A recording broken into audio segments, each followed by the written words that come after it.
terhadap penyakit apapun yang datang kepadanya. Berdoa boleh, memohon kepada Allah kita dihindarkan daripada musibah dan bencana. Tapi ingat yang paling penting, koreksi diri. Koreksi diri kita. Hasibu anfusakum. Koreksi diri kita. Apa jadi penyebab datangnya penyakit-penyakit, musibah, bencana, bala datang ke tempat kita? Sebabnya apa? Itu banyaknya mungkar maksiat yang merajalela. Ini kita sudah tidak memungkiri, Indonesia sudah boleh dikatakan sudah masalah mungkar maksiat yang merajalela. Di mana-mana sudah, apalagi di kota-kota besar tidak dapat dibendung lagi. Itu kalau di pusat di Jakarta seandainya tidak ada para habaibnya, para ulamanya, para wali-walinya, makam-makam keramatnya sudah dibalik oleh Allah Subhanahu wa taala. Jadi mereka lah yang menopang, menahan bala, musibah dan lain sebagainya. Nah ini, jadi kita harus sadar sebagai umat Nabi Muhammad. Di dalam peringatan Isra Mi'raj pada hari malam ini, kita harus sadar sebagai umat Nabi Muhammad. Jalankan perintah, ikuti semua apa yang diperintah syariat Nabi Muhammad SAW dengan benar. Jangan sampai kita nantinya menyesal setelah kena penyakit dari timbangan Allah lalu mati. Pasti dia akan berteriak. Orang yang tidak beriman kepada Allah, orang yang tidak beramal soleh waktu hidupnya, dia akan berteriak tuh, meminta kembali lagi ke dunia, dihidupkan. Allah berfirman dalam Al-Quran surat Al-Mu'minun ayat 99 dan ayat 100, hatta idza jaa ahaduhumul maut qala rabbirji'un la'alli a'malu salihan fima taraktu kalla innaha kalimatun huwa qailuha wa min waraihim barzakhun ila yaumi yub'atsun. Coba kita perhatikan ini ayat dengan baik. Kata Allah Subhanahu wa taala, hatta idza jaa ahadahumul maut, sehingga apabila datang kepada salah seorang di antara mereka al-mautu, mati. Kalau mati, kematian datang kepada salah seorang di antara mereka, baik mati dengan tenang, mati dengan sebab penyakit, ditimpa musibah dan lain sebagainya. Kalau orang yang mati ini tidak beriman kepada Allah, kalau orang yang mati ini tidak beramal amal saleh waktu hidup di dunianya, dia pasti berteriak, kata Allah, qala rabbirji'uni, ya Allah, ya Rabb, irji'uni, kembalikanlah ulun, kembalikanlah aku, la'alli a'malu salihan, agar aku bisa beramal saleh, berbuat baik, fima taraktu, pada waktu aku di dunia tertinggal kada mau beramal saleh. Orang ke masjid dia tidak ke masjid, orang ke majelis dia tidak ke majelis, orang beramal bersedekah dia tidak mau bersedekah, mati dia akan menyesal, berteriak minta kembalikan lagi kepada Allah supaya dihidupkan lagi. Tapi apa jawab Allah? Kalla, tidak, kata Allah, sekali-kali tidak. Walaupun Allah dapat menghidupkannya, mudah bagi Allah menghidupkan orang yang mati hidup kembali, mudah. Orang yang tidak ada, asal mula kita tidak ada pun dihidupkan dengan diadakan, mudah. Apalagi orang yang sudah ada tinggal mengatakan kun. Jadi. Tapi Allah tidak akan menghidupkannya, kalla. Itu pun kalau dihidupkan kira-kira bukaan orang juga. Bisa bukaan orang dihidupkan Tuhan bikin kacau lagi dunia. Ada orang mati, nyata sudah matinya, dia teriak sama Allah minta hidupkan, lalu Tuhan kabulkan, dihidupkan lagi. Bukaan pemandian dia buka. Nama mandi buka. Imam salat jenazah bisa buka juga, dan imam bukaan dua yang lain. Makanya Tuhan menolak. Kalla, kata Tuhan, tidak, aku tidak akan hidupkan, sekali-kali tidak. Innaha kalimatun huwa qailuha. Dan Tuhan itu basa-basi aja, ucapan sia-sia aja, nambah pada kita hidupkan, tidak ada gunanya. Kenapa? Wa min waraihim barzakhun ila yaumil ba'ts. Di depan mereka ada alam barzakh, alam kubur, penantian, sampai hari kebangkitan nantinya ila yaumil ba'ats. Nah di sini akan kita ambil iktibar, kita ambil pelajaran kalau kita yang tidak beramal soleh waktu hidup di dunianya, matinya seperti ini kata Allah SWT. Ini Allah yang menceritakan di dalam Al-Quran. Maka dari itu hidup kita di dunia hanya sementara. Hidup kita di dunia hanya sementara. Jadikanlah dunia ini hanya jembatan untuk menuju akhirat. Hanya tempat melintas jembatan, bagaikan jembatan nyebrang. Itu dunia. Maka dari itu kita disuruh beramal. Disuruh beramal baik. Disuruh bersegera meminta ampun kepada Allah. Apalagi ini pas bulannya bulan Rajab, bulan Allah, bulan keampunan. Nanti jangan sampai karena penyebab penyakit tadi datang, musibah datang, wabah datang, lalu kita malah sebaliknya menjauhkan diri daripada Allah, malah sebaliknya menjauhkan diri dari masjid, malah sebaliknya menjauhkan diri dari majelis ta'lim. Salah. Ini keadaan kita kadang-kadang berpikir terlalu sempit pikiran kita. Sebetulnya kita disuruh mendekatkan diri kepada Allah lebih banyak. Lebih banyak mendekatkan diri kepada Allah, jangan sampai menyesal di hari kemudian. Kalau masalah mati sudah fa ila jaa ajaluhum la yastakhiruna sa'atan wa la yastaqdimun. Apabila datang ajal kepada mereka, tidak akan dapat dimajukan, dimundurkan walaupun satu saat. Tidak dapat. Memang sampai waktunya sudah, habis masanya sudah. Dimanapun dia berada, walaupun dia sembunyi dalam benteng yang sangat kokoh kuat, walaupun tumfi burujin musyayyada, pasti mati akan dapat kamu. Yudrikumul maut, kematian akan datang. Itu akan kita bersembunyi. Nah, jadi apa yang kita khawatirkan, apa yang kita takutkan, mati pasti datang. Tapi yang penting mesti kita mendekatkan diri kepada Allah, karena Allah yang menciptakan semuanya, baik buruk. Itu sudah rukun iman yang keenam, wa bil qadari khairihi wa syarrihi min Allah. Qadar baik, qadar buruk, semua datangnya daripada Allah Subhanahu wa taala. Dan kita memohon memintanya kepada Allah. Itu orang yang beriman bertakwa, dengan ibadah, dengan sholat, sembahyang. Apalagi inti Isra Mi'raj pada malam ini, sholat, sembahyang. Ini makanya kita mendengar banyak di akhir zaman sekarang ini umat Nabi Muhammad rame-rame hendak bertamat sholat, hendak ambil sembahyang. Nah, siapa yang kita tiru? Kalau dulu kita mendengar rame-rame anak-anak kita, turunan kita, keranakan-keranakan bertamat Quran. Tapi di akhir ini ada kedengaran yang bertamat sholat, sembahyang, sampai bertamat cari guru. Ada gurunya memang. Guru apa? Guru sasat. Ada satu kampung suruh sampai sembahyang. Turun kadang-kadang menyiapkan kampungnya itu pada etis kita sebutlah. Pada etis kita sebut kampungnya. Lain lagi pulang, menurut sebutakan kampungnya, mesti ada rame-rame datang ke kampung itu anak pertama juga. Bang nyaman yang diambil sembahyang. Timbulan datang lalu kampung aja. Nah, berapa kampung itu? Berarti kalau disebut kampungnya, ini yang kita cerita agar ambil iktibar, ambil pelajaran. Satu kampung ambil sembahyang ada guru yang menyesatkan mereka. Keimanan mereka lemah, lalu mereka umpat. Bertamat sholat di situ, sampai musallanya, langgar tempat ibadahnya, sudah tutup. Tidak ada yang datang lagi sholat di situ karena sekampungan hampir. Berarti apa langgarnya?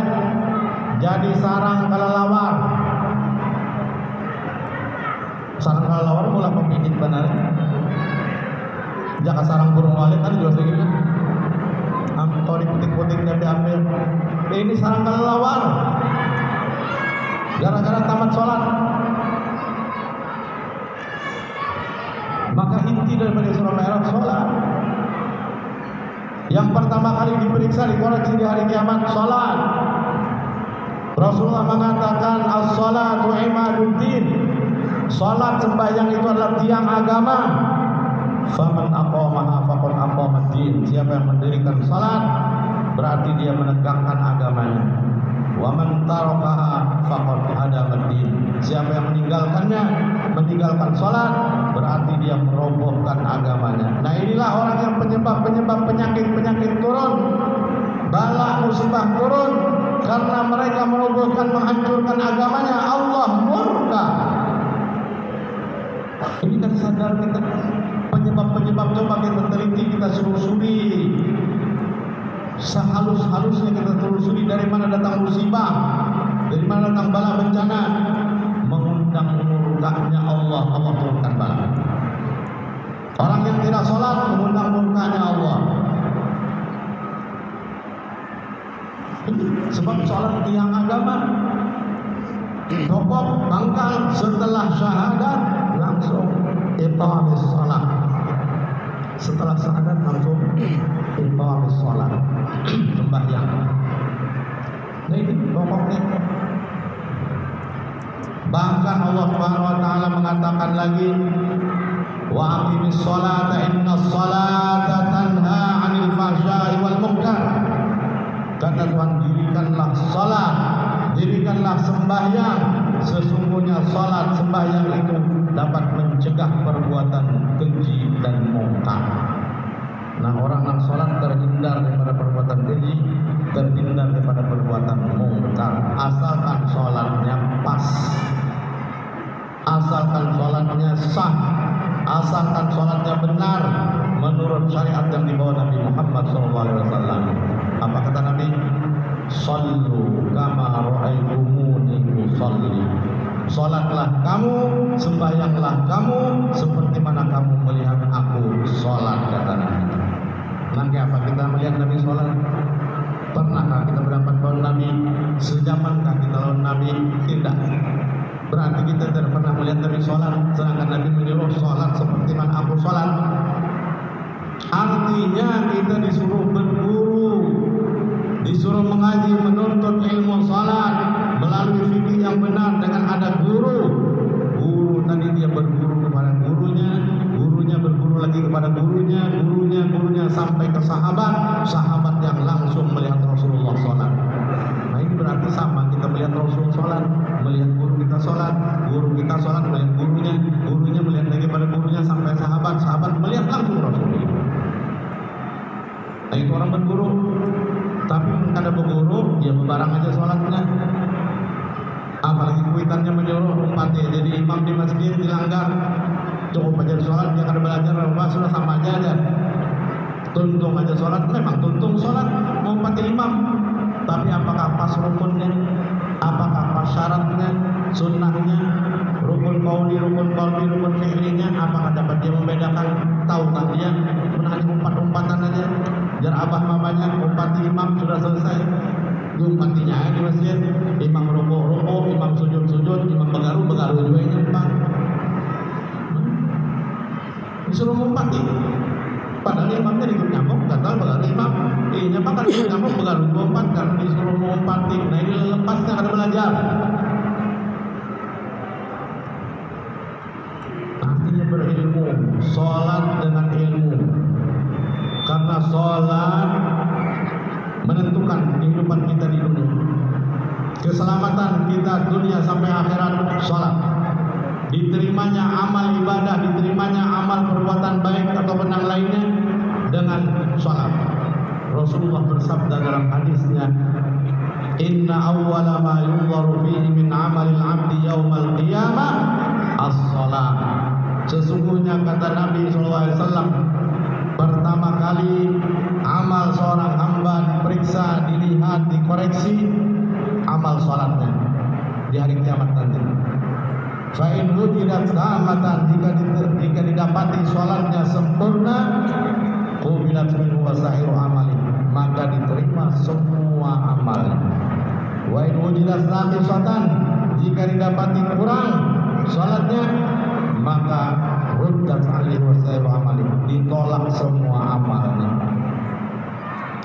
Sholat berarti menentukan. Orang dapat masuk surga, periksa amal sholatnya. Bila amalnya sholatnya beres, baik, bagus, mundusur masuk surga, ada halangan. Tapi kalau sholatnya kurang, orang 5 sholat dalam sehari semalaman, dia cuma 4, kurang berarti. Orang sholat 5 kali, ini cuma 3, kurang 2. Orang sholat 5 kali, ini cuma 2 aja, kurang 3. Apalagi orang 5 kalinya sekali sembahyang, kurang 4. Apalagi habis tamat tadi, baginya, kurang 1 aja tuh diterima. 4 sudah sembahyang, zuhur, asar, maghrib, isya. Dia sembahyang 4 kali, zuhur, asar, maghrib, isya, subuh perai. Ini subuh paling nyaman goreng. Apalagi musim hujan, goreng benar sholat, dan lagi sholat Tuhan menau. Sudah hujan hanya kawin pulang orangnya baginya. Bayinya berdiri, tak menaik, tak wudhu, bangun, tarik bini, tapi duduk pulang. Kada jadi sholat subuh, baru 1 tertinggal, apalagi 4, apalagi 5 yang harus sembahyang. Tidak akan mudah untuk masuk surga. Ditolak, diteliti amal sholatnya. Bila amalnya baik, bagus sholatnya, sempurna menurut syariat, dia akan mudah masuk melewati pintu sholat tadi. Jadi super ketat penjagaannya, itu baru sholat diperiksa. Tapi insya Allah kalau sholatnya beres yang lain semuanya. Tapi kalau tidak beres, ruddat alaihi wasairu amali, ditolak semua amalnya, kata Nabi SAW. Ditolak, biar dia beramal sedekah banyak, biar dia beramal mendoakan orang haji, mendoakan orang umroh banyak, berpuluh-puluh, beratus-ratus, tapi inyakan sembahyang, ditolak amal tadi. Walaupun membangun masjid sebuahan hanya sorongan duitnya, ditolak kan?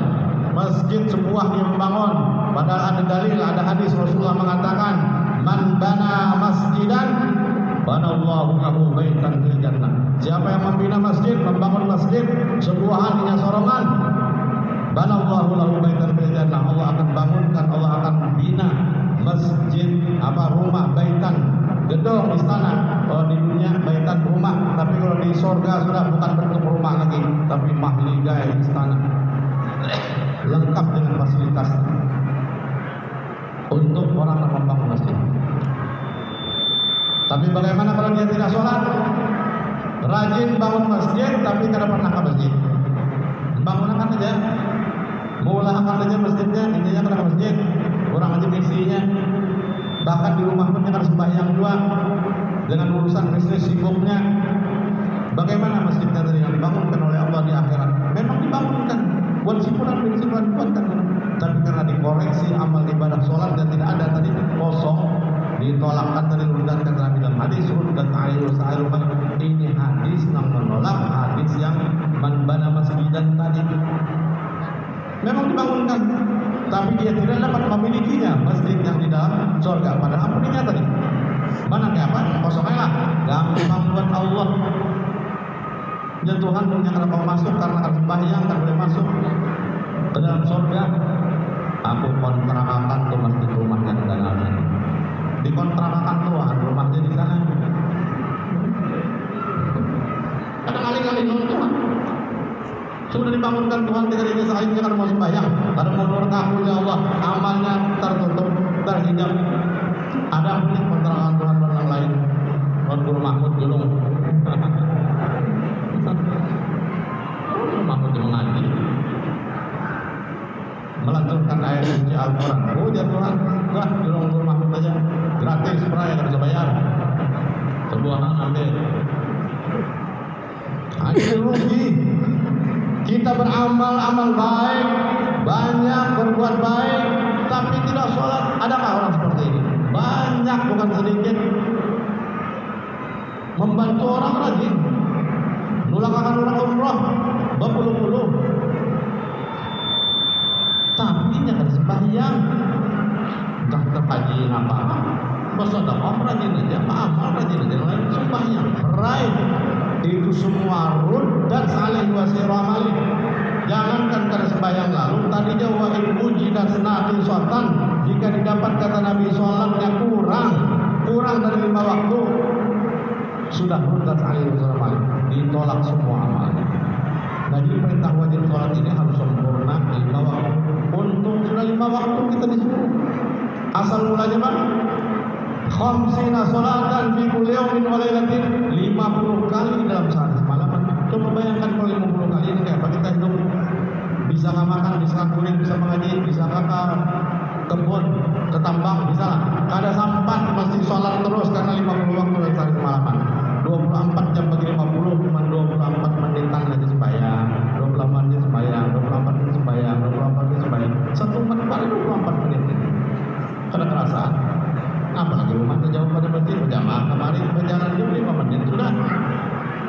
Sembahyang maghrib 5 menit, 10, berwirid 5 menit, 15. Kemudian sembahyang sunat 2 rakaat 5 menit, 20, tinggal 4 aja lagi 4 menit.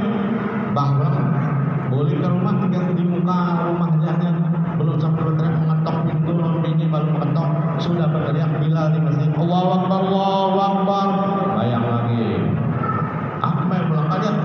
Belum lagi naik sorong dan bayang pulang, balik pulang.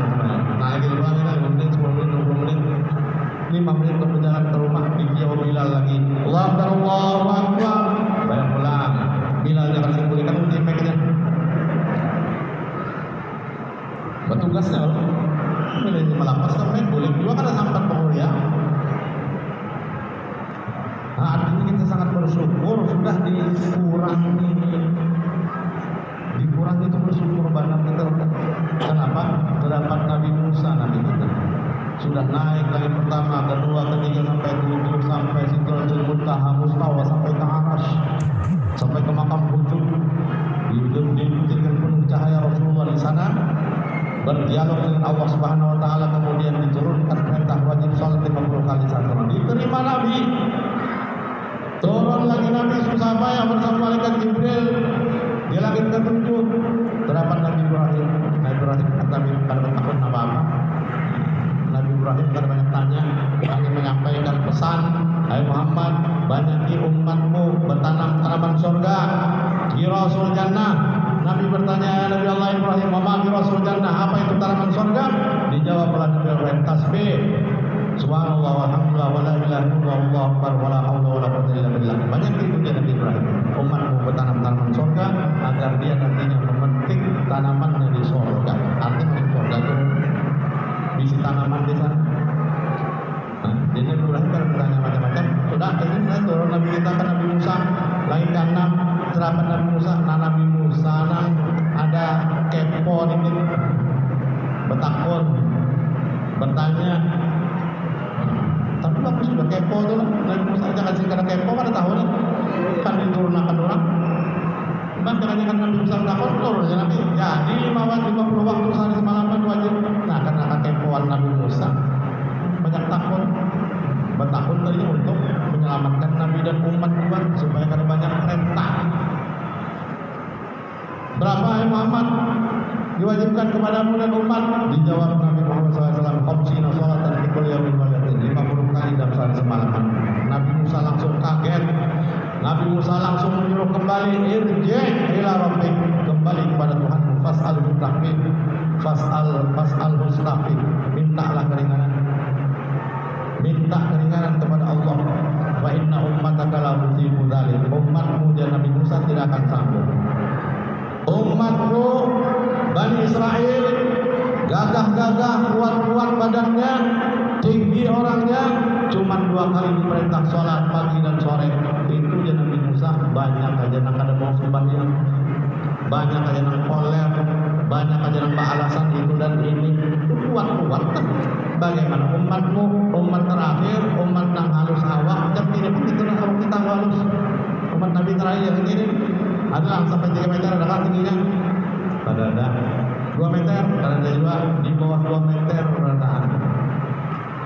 Mana ada sampai 3 meter tuh, nah itu peninggalan Nabi Adam tuh. Adam tertinggal di Nabi Adam. Nah, lalu bisa kita mau. Kalau Nabi Adamnya apa? Bukan Nabi Adam suruh ceritakan Nabi Adam yang paling lebar dari 7 hasta. Lebar Nabi Adam 7 hasta. Tinggi 60 hasta, 20 meter. Masjid itu berdiri Nabi Adam 20 meter mutik jiwa duduk aja dulu. Tapi sesuai tinggi 60, 7 hasta lebar sesuai tinggi panjang besar. Namunnya hasta aja lebar dan kita juga tingginya 60, itu tiang listrik tiup angin bisa apa? Tapi Nabi Adam memang begitulah, turunan Nabi pertama, terus kedua, ketiga, bahalus, sampai Nabi kita, Nabi terakhir. Ya, ini size ukuran kita ini harus sudah. Jangan Nabi Musa umat Muhammad tidak akan sanggup, badan halus, tenaga kurang. Sumpah yang dibanyaki oleh Allah sampai 50 kali. Aku yang gana-gana ini Nabi Musa umat 2 kali aja banyak anak-anak. Yang Nabi suruh boleh. Nabi pun memohon meminta berdua-duanya, Nabi umat pun tidak akan sanggup, dan kasihan biar aku sanggup, umat akan sanggup. Akhirnya balik Nabi kita memohon, meminta, jangan ringkas cerita, diringankan oleh Allah SWT. Dalam menurut kitab ada yang 10 diturunkan, ada yang 5 sampai 45 sembahyang diturunkan. Artinya 9 kali Nabi kita balik-balik menemui Allah. Masih lagi Nabi Musa menyuruh untuk kembali, minta dikurangi lagi daripada 5 karena umatmu tidak akan sanggup, kata Nabi Musa. 5 itu berat lagi masih.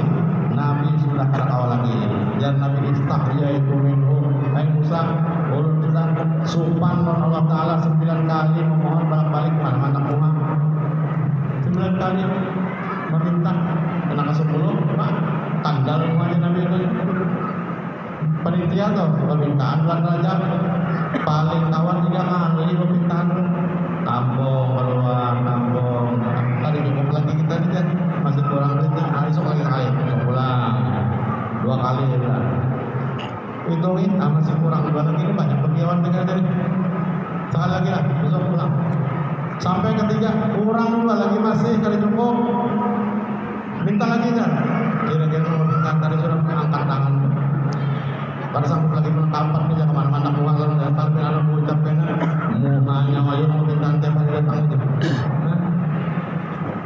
sumpah. Begitulah Nabi kita sudah 9 kali itu untung banget Nabi memohonkan meminta kepada Allah supaya untuk umat ringan sholatnya. Nah sudah seringan-ringannya ya tadi tinggal 82 bulan sholat. Jangan sampai itu kewajiban buat kita. Jangan sampai pengaruh dunia, rame-ramenya TV, nah ini pengaruh dunia. Belum maghrib sudah mengumpul keluarga, anak, bini, menantu, mintuhan di muka TV karena rame-ramenya ojek pengkolan.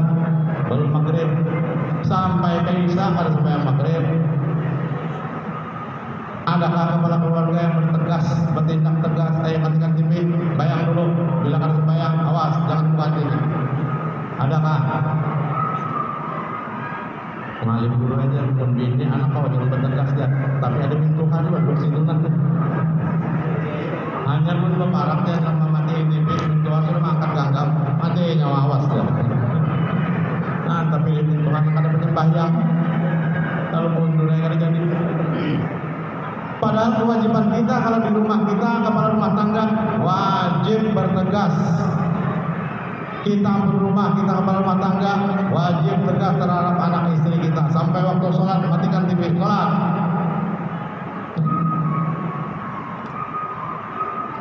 Kalau kita perlu bawa kelanggar ke masjid. Yang ada ingin di rumah sembahyang suruh sembahyang, jangan TV, bila TV masuk rumah awas. Kita kelanggar. Mati TV-nya, mati bisa dibukanya pulang ya. Remote-nya ambil berkantong bawa langgar. Bawahnya nonton, bayar dulu, jangan nonton TV. Ada yang bicara nih. Bagian di bawah remote TV kapangannya kalau bagian di abang bawa remote TV nya ada bicikan di TV lagi nah, bicikan dua aja. Ketahuan esok di TV buka pulang maghrib, bicikannya ada di TV biar ada remote tahu aja. Malam besok tali TV-nya cabut, angkat tarik buat di kantong. Nah remote kan jalan lagi, lo tarik TV-nya buat cabut. Kenapa lagi? Jadi wajib kepala rumah tangga tegas karena kepala tangga harus bertanggung jawab di hadapan Allah Subhanahu Wa Taala. Nah katanya mananya kawin apa nggak? kawin, tanggung jawab terhadap bini, apalagi anak, tanggung jawab pulang terhadap anak. Ada nyaman, tanggung jawab. Kan dikirain nyaman, padahal enak.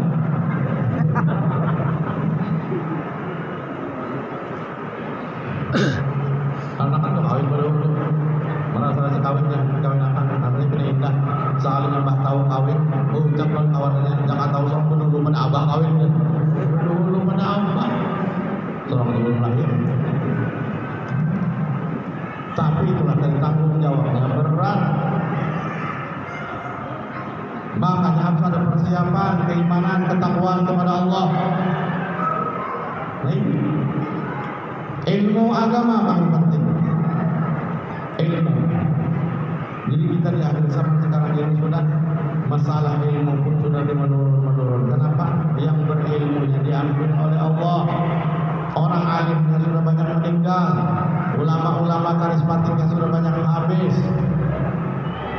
Sedangkan generasi-generasi penerusnya banyak yang pengoler untuk ilmu, banyak pengoler ke majelis ilmu, malas.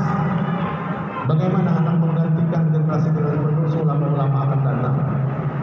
Ini kita rawat sudah krisis ulama. Kalau krisis ekonomi mudah dipulihkan seminggu, sebulan, 2 bulan, 3 bulan boleh krisis ekonomi. Tapi kalau krisis ulama satu persatu diambil, apakah mudah mencetak ulama? Keluar pondok pesantren apakah langsung alim? Belum tentu. Kalau dulu memang alim keluar pondok pesantren 90%, 90% alim bila keluar pondok. Tapi ini berat mencari keluaran pondok alim sampai 90%. Berat karena pengaruh dunia tadi itu. Namun untuk ilmunya ada lagi hikmah, ada lagi ijtihad, kesungguhan dalam ilmu. Karena pengaruh dunia, handphone sangat berpengaruh. HP dibawa masuk ke kelas mempengaruhi. Lagi belajar, lagi mengaji, buka kitab, bunyi WA, download, pasti data anak-anak mukanya. Apalagi anak-anak jangan baginya ada bisa pacar pula. Ini kan lain lagi, ini pasti pacar namanya masuk WA ini. Kadang lagi pas sekali dibuka PC langsung bunyinya apa tulisannya yang yangnya sekalinya namanya WA yang hari ini yang hari minggu yang balasnya hari minggu lah mana kita biasa kemana aja pacaran tadi mah biasa kita di bawah pun nyari ngobrol biasa aja macam biasa aja. Akhirnya guru kami guru punya harus jangan kami kada boleh lagi ke kelas kami dapat pacarnya dari WA masuk ada pas sekolah anak alim kadang-kadang kada keluar awak masih di dalam guru 2 kali balik kitab jangan sebalikkan ini kenapa WA juga dimulai lah bukan dari kitab tapi WA balas-balasan bantai guru astagfirullah ada guru kalau tadi kan balik 2 kali ini nanti mulai kayak mana alim jadi kalau dulu dasar jujur mengaji dasar jujur pada pengaruh dunia sekarang dunianya berpengaruh luar biasa. Jadi kita sendiri menang jadi orang alim menjadi penerus mengganti ulama-ulama amin kita berinisiatif sendiri sekarang ini kita berijtihad bersungguh-sungguh karena ulama-ulama itu satu persatu diambil oleh Allah Subhanahu wa taala. Ini yang keadaan. Kalau sudah tidak ada ulama guru, maka di tempat-tempat yang penting yang di keagamaan, strategis kedudukannya, disinilah akan hancur agama kita. Di mana yang penting di agama ini? Kementerian Agama, Majelis Ulama Indonesia (MUI), kemudian NU Nahdlatul Ulama, yang ketiga KUA Kantor Urusan Agama. Ada 4 yang strategis kedudukannya di agama. Semua bunyinya agama, semua bunyinya ulama, orang yang berilmu. Kementerian Agama mesti orang ahli agama yang duduk di situ. Kenapa? Karena Islam mayoritas di Indonesia agama Islam. Jadi orang Islam yang agamanya pintar, yang ahli di bidang hukum di situ dia duduk baru benar. Tapi kalau orang ada kawan-kawan di situ hancur jadinya agama. Hingga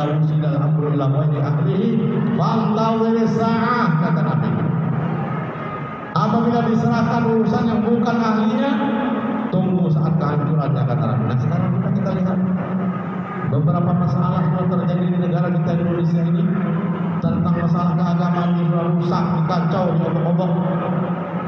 Kenapa? Di Kementerian Agama banyak yang duduk di sana bukan ahli agama, bukan ahli agama, jadi mudah dimasuki orang.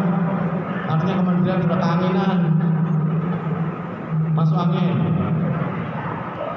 MUI Majelis Ulama, ulama bunyinya tuh mesti ulama yang duduk di Majelis Ulama, tapi sekarang sudah masuk angin juga majelis ulamanya, bukan lagi ulama. Fatwa ulama bisa bawa-bawa. Kenapa bisa bawa-bawa? Karena bukan orang alim. Hari ini halal, bulan depan haram. Hari ini haram, bulan depan halal. Bisa bolak-balik hukum. Ada hukum berapa? Bisa dipelintir ini ada kepentingan pribadi, kepentingan golongan. Hukum tidak ada kepentingan pribadi dan golongan, tapi mutlak hukum dari Allah Subhanahu wa taala turun. Haram tetap haram, halal tetap halal. Ini bisa diubah-ubah. Kenapa? Karena kemasukan angin juga. Ini kita waspadai masalah hukum ini. Bukan penyakit-penyakit yang bermasalah masalah ini. Ini masalah hukum. Negara kita sudah kelihatan seperti ini. NU, Nahdlatul Ulama, ulama yang duduk di situ. Kalau bukan ulama yang duduk di situ, orang yang tidak berilmu duduk di situ, keanginan juga NU-nya. Ada murni lagi juga ahli sunnah wal jamaahnya, masuk paham itu, masuk paham ini, hancur, rusak juga akhirnya. Nah ini NU. Sekarang kita rasakan benar. KUA kan urusan agama. Nah sekarang kita lihat kan urusan agama pun bunyinya agama, mesti orang ahli agama, terutama fikih babnya bilang munakahah, bab nikah, kawin, cerai, rujuk, mesti mahir, pintar, hafal. Ini KUA. Baik ketuanya utama anak buahnya mesti mengerti dan paham. Pun kadang rusak hukum munakahah orang, asal kawin akan aja orang. Wali ada wali kan ada wali, terserah. Yang penting kawin. Apalagi aturan belum diperketat masalah kawin. Harus 19 tahun boleh kawin, boleh di bawah itu pada boleh. Undang-undang. Siapa yang bertanggung jawab? Orang manusia laki-laki yang sudah balik, ada birahi, ada nafsu nak kawin, nanti kawin. Harus nunggu 19, 17 dia sudah bergelora, sudah berpacaran. Karena di SD sudah pacaran. Ada SD pacaran. SD sudah tahu beginian. SD sudah berkikipan mata. SMP bergawil-gawilan. SMA bermudah-mudahan. SMA belum lagi umurnya 19 ya kawin. Langkah apa? Terjadi perzinahan, siapa yang bertanggung jawab? Yang bikin undang-undang bertanggung jawab di hadapan Allah. Dia menanggung dosanya di hadapan Allah karena melarang orang kawin, mempersulit orang kawin. Nah inilah kadang-kadang pemerintah kita terlalu ikut campur dalam bidang agama. Benar atau tidak? Coba serahkan kepada yang ahlinya. Masalah agama silahkan kepada ulama. Masalah agama silahkan serahkan kepada orang yang bidangnya masing-masing. Nah ini kadang-kadang salah kaprah, lalu rusak semuanya. Rusak. Orang talak, cerai, talak 3, lapor ke pengadilan. Satu aja bolehkan ulang ada apa-apa. Jadi kan lagi istilah muhallil dalam fikih kan lagi hilang, dihapus muhallil. Muhallil apanya? Dalam kitab bacanya bajina buta. Kan bila talak 3 harus kawin dulu perempuan yang lain, sudah habis iddahnya atau dia cerai habis iddah boleh dibolehkan dengan kawin bahasa nikah lagi. Itu jina buta, paling nyaman dengan jina buta. Apa bini seorang dan bini orang kawin dulu ulang sakit hati. Nah kan seorang belum cerai talak 3. Cina buta kita sudah tinggal betapa Bapak. Ini akan dipermudah bahwa hukum jangan dipermainkan. Sekalipun ada ikhtilaf tutup untuk ikhtilaf pakai untuk diri sendiri, jangan dipermainkan pada umum. Jangan dibuka di tengah umum. Karena itu mempermudah perceraian. Karena itu melecehkan perempuan. Talak 3 balik lagi 1, talak 3 balik 1, laki-laki dengan mudahnya pokoknya bakal second cerai. Talak 1, talak 2, talak 3, anak akan sesarikan. Talak 7, talak 7. Talak 7 dia 1 juga kan idahnya. Lapor pada dia 1 juga dia. Nah, kita sesarikan kan. Jadi Nabi ada lampu di berwarna lampu kuning, ada lampu merah, ada lampu hijau. Macam lampu pun 1, nah lampu hijau mulai memberikan, 2 lampu kuning awas waspada. 3 merah sudah lampunya. Ada bergerak lagi melanggar aturan enggak? Nah, jadi aturan lampu merah juga melanggar kata polisi. Bagaimana hukum Allah? Apakah Allah berdiam? Tidak. Manusia punya aturan pun ada ketegasan, ada hukum, ada sanksi. Apalagi Allah tidak semudah itu. Makanya mengaji untuk ilmu yang benar. Tadi mudah-mudahan kita disadar sebagai umat Nabi Muhammad SAW. Jangan sampai agama dilecehkan, jangan sampai agama dibiarkan begitu aja. Ikuti syariat Nabi Muhammad SAW dan kita mau selamat dunia sampai akhirat. Hendak selamat ikuti syariat Nabi Muhammad. Jadi mudah-mudahan dengan peringatan di sore pada malam ini kita dapat memahami keadaan umat Nabi Muhammad di akhir zaman dengan pengaruh dunianya, dan mudah-mudahan kita selamat dunia akhirat, terhindar daripada musibah bala bencana, terhindar daripada virus corona dan sebagainya. Mudah-mudahan kita selamat dunia akhirat, husnul khatimah nantinya, dan dikumpulkan bersama Nabi Muhammad SAW di sini. Nabi wa inna bi al-Fatihah.